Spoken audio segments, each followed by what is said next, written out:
Tony, did you forget what it was like to manage a close baseball game?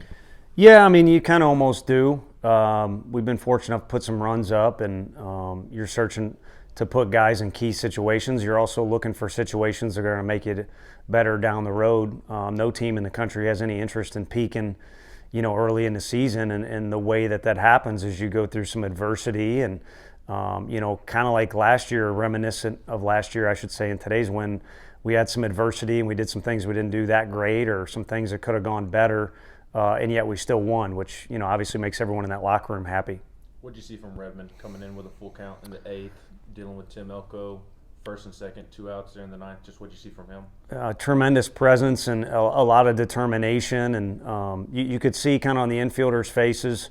They were waiting for him to come in, and it's kind of like, hey, we got to kind of batten down the hatches here, however you want to phrase everything that was going on out there. And then as soon as he got out there, he's smiling, and I forget what he said at the moment, but just kind of calmed everybody down. And that's the calming influence we've gotten out of all of our starters as of late. So it's nice to know it's at the back end of the game too.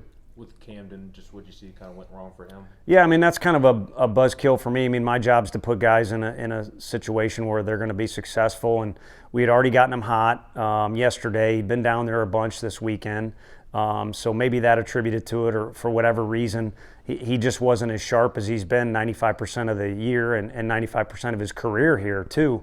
I've said a million times, he's about as good as anyone we've had the last few years at just getting guys out. If you're talking about getting an out for the team, we have a ball go off the glove, and then you're only going to hold those guys down so long over there, no matter who you got on the mound.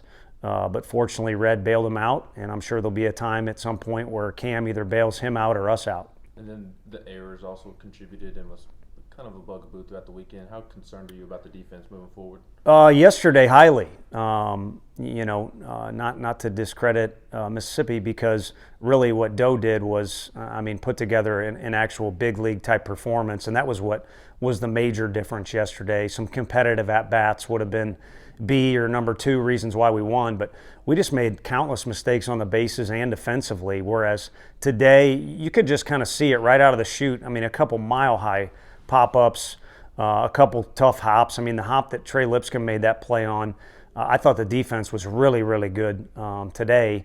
We obviously just had a play that didn't go our way. I don't know if Jarrell was thinking, do I go to second or first with this one, or the runner ran in front of him or whatever, but he makes that play, again, 99% of the time. But, I walked in on the back half of the interview. When you got a good team is when you got a lot of trust, and Redmond's earned Jarrell's trust and vice versa.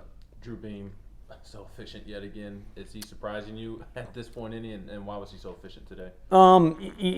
He kind of picked up where he did last week, but I mean, the mix was really good. And when you're originally recruiting the kid, you don't know quite what you're going to get with anybody. I don't care what you say in scouting, but you did kind of see a 3-pitch mix was going to be there for sure.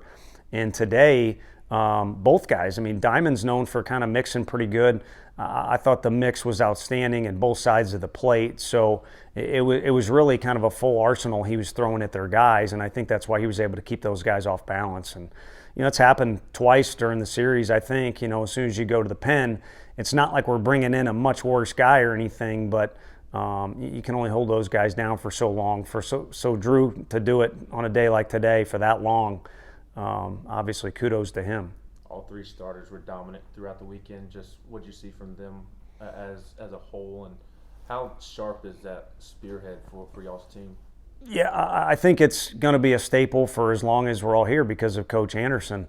But each guy kind of got a little better in certain areas. I've kind of already mentioned it post-game, and that's what you want is you want to keep improving. You'd like to win, so you build confidence and everybody's happy, especially on the way home. But you're in this whole thing to challenge yourself and to see how good you can get. And those guys are young. They're young guys. I mean, Doe as well. So to improve and at the same time win is a great combination. But if you keep improving, in my opinion, eventually you're going to win anyhow. Second game without a homer, but the offense was still able to get the job done for a second straight game. Just how pleased are you with the versatility in the offense? Pleased to see it more than anything. I think we know that it's there. Coach Elander wants to be aggressive. Everybody on offense wants to be aggressive.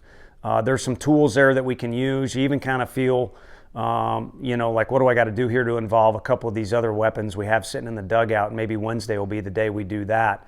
But I do think we got a lot of different ways we can produce, which is key. Because today the wind was blowing in pretty good. It died down a little bit as the game went on, but I mean, Luke hit that ball about as good as you can the opposite way. The ball wasn't going to carry for you if you're looking to just have home run derby. Kudos to their guy for getting it out of the park. That was a painful moment for us. But fortunately, we did kind of produce enough of those at-bats where we grinded things out, moved a runner. I mean, the big inning was Seth Stevenson just putting the ball in the four-hole, which he hasn't done, that much. And then Jordan Beck, I feel like he's in the same category as Mississippi hitters. You're not going to hold him down for that long. And now next thing you know, up the crazy man's up to bat, and he's obviously a great competitor. Finally got a chance to get Blake warm in the bullpen. What does this week look like for him coming up? It'd be nice to get him some activity. I don't think we want to define which day it is because you'd like it to kind of suit what we're looking for. And also, at this point, with kind of how he prepares as a starter, we don't want to have to be a rush situation. So I'd like to think, I hate guaranteeing anything, can't guarantee. He'll get an inning this week. I know he felt good down there.